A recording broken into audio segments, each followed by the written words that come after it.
Hey everybody, this is David from Haunting History and 4-State Paranormal. I'm here to give you 5 tips on how to make your paranormal team look more professional.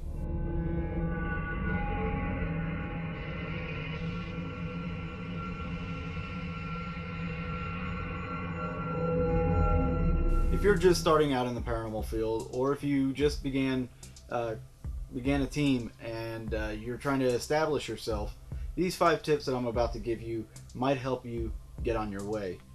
Number 1 is the people that represent your team. The first thing you want to do whenever you're building a team is get some investigators, some people with like minds. But to make your team more professional with these people, you want to find people that have backgrounds that are associated with the paranormal and that could relate to it. Things like people with crime scene investigation backgrounds, or psychology backgrounds, plumbers, construction workers. They're great to have around because you can use them and debunk things a lot easier. Also, whenever you're rolling up on a client's business or home, you want the team to look presentable. You don't want people that look like they're strung out on drugs or look like they're going to rob them blind, because when people see people like that, they are judgmental, number 1. And number 2, they're not going to want them in their home. Number 2 is to have a logo. And I know this sounds like a small thing, but it really isn't. We have different logos for our team. We have one main logo and then a bunch of small ones. Like this one that's on my shirt. It looks scary, but it's not like our main logo. This isn't what people remember us by. We have 4 states that have the letters FSP in the middle of them.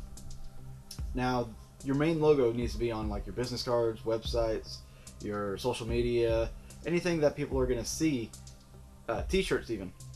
People are going to see this and then they're going to associate that logo with you. So if you pass out a business card, it's got your logo, you know, they're going to remember this guy was a professional, a consummate gentleman. And they're going to want to bring you back. They're going to want to talk to you. So having a good logo that isn't scary is really going to help you out in the long run. Number 3 is to have a web presence. Social media made it easy for everybody to contact people, but how do they get to know you as a team? With a website, you can create a professional look, giving everything from your mission objectives to your investigations to photos of your team and contact information. Your mission statement needs to tell you everything, or needs to tell your client everything that they need to know about your team.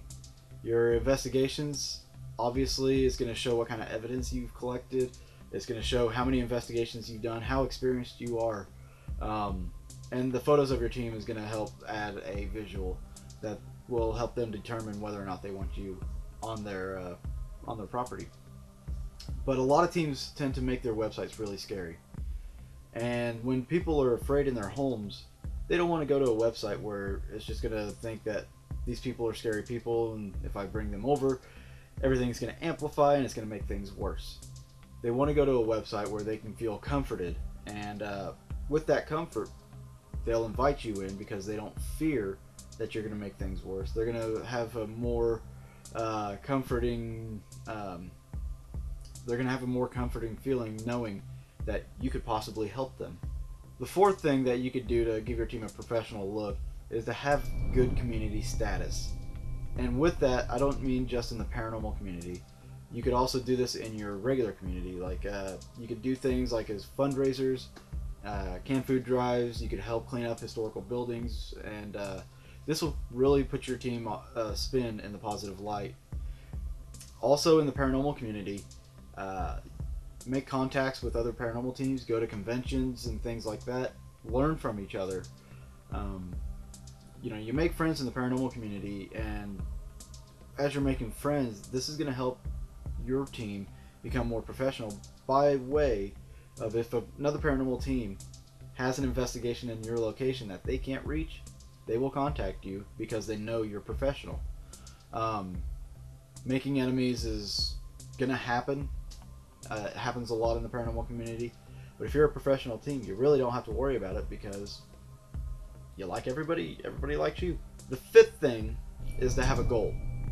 Everybody on your paranormal team is going to have their individual goals, but you should have, as a team, a goal to drive for, something that you guys are focused on, that will also help you attain your individual goals.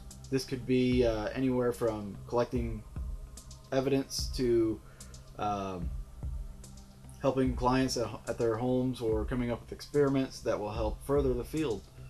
And having these goals will help unify your team and make things run a lot smoother.